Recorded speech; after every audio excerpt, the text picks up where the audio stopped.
Status pembatasan kegiatan masyarakat atau PKM dituangkan resmi melalui Peraturan Wali Kota atau Perwali Semarang nomor 28 tahun 2020.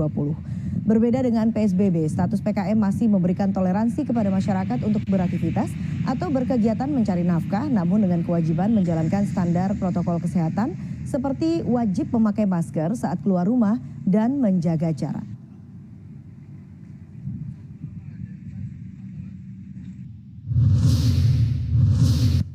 Melalui sambungan Skype kita sudah bersama Wali Kota Semarang, Hendrar Prihadi di Semarang, Jawa Tengah. Selamat siang, Pak Hendrar.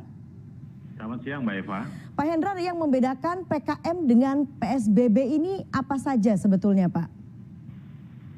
PKM adalah Peraturan Wali Kota nomor 28 tahun 2020, di mana kami putuskan berdasarkan masukan dari semua stakeholder. Termasuk kita evaluasi dan analisa beberapa kota yang sudah memberlakukan PSBB, beberapa kota yang kemudian juga memerangi COVID dengan cara mereka masing-masing, termasuk ada kearifan lokal yang harus kita junjung tinggi, terutama di Semarang cukup banyak masyarakat yang mereka pendapatannya sehari-hari dipakai untuk mereka pergunakan makan sehari-hari. Jadi mereka katakanlah tabungannya tidak secukup beberapa kelompok yang lain.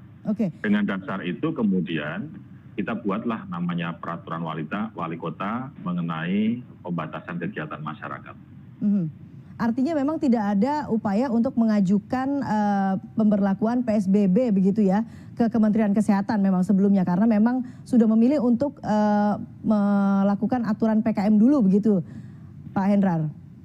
Kalaupun nanti melalui PKM ini masyarakat tidak bisa berdisiplin, ya mungkin kami akan menuju ke arah PSBB. Tapi lagi semuanya ini tergantung daripada ujung tombaknya kedisiplinan masyarakat, terutama untuk memutus mata rantai.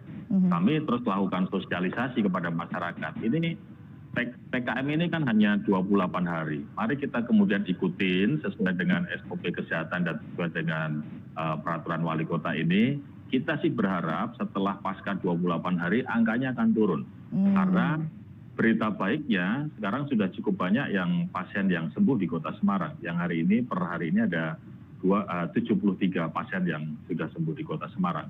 Mudah-mudahan dengan tambahan kedisiplinan masyarakat lewat payungnya PKM ini angkanya akan semakin menurun.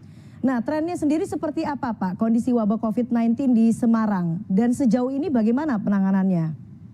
Kalau trennya sampai hari ini belum ada berita yang menggembirakan, artinya masih langsam naik gitu. Cuman angka berita baiknya adalah angka kesembuhannya yang semakin meningkat. Nah, kami terus lakukan upaya tracking kepada orang-orang, termasuk yang mereka hari ini aktivitasnya cukup mobile gitu ya. Mereka kemudian juga yang punya perjalanan dari luar kota, mereka yang kemudian juga punya sebuah sejarah dengan pasien yang COVID-19.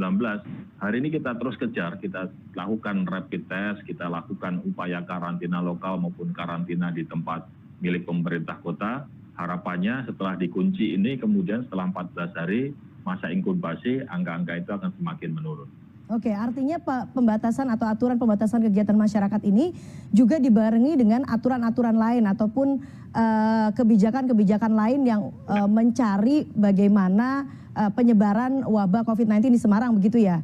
Ya, satu itu. Maka kunci daripada kegiatan selama 28 hari ini adalah efektivitas dan semakin masifnya yang namanya tim patroli yang melibatkan satuan wilayah yaitu TNI, Polri, kemudian Dishub, Satpol, Kesehatan, dan juga BPBD. Kami bentuk ada 48 tim patroli untuk seluruh kota Semarang, yang mulai hari ini mereka akan mutar terus ke tempat-tempat yang kita duga punya potensi kerumunan, seperti pasar tradisional, kemudian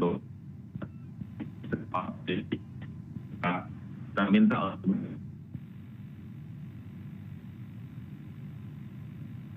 seperti kerumunan yang punya potensi untuk penyebaran COVID dan juga untuk di patroli dari tim yang kita bentuk ini. Baiklah, Pak Hendrar Prihadi, Wali Kota Semarang, terima kasih Pak informasinya di CNN Indonesia News Hour. Semoga aturan PKM ini kemudian bisa membuahkan hasil yang diharapkan kita semua. Selamat siang, Pak Hendrardi. Ya, baik Pak, terima kasih.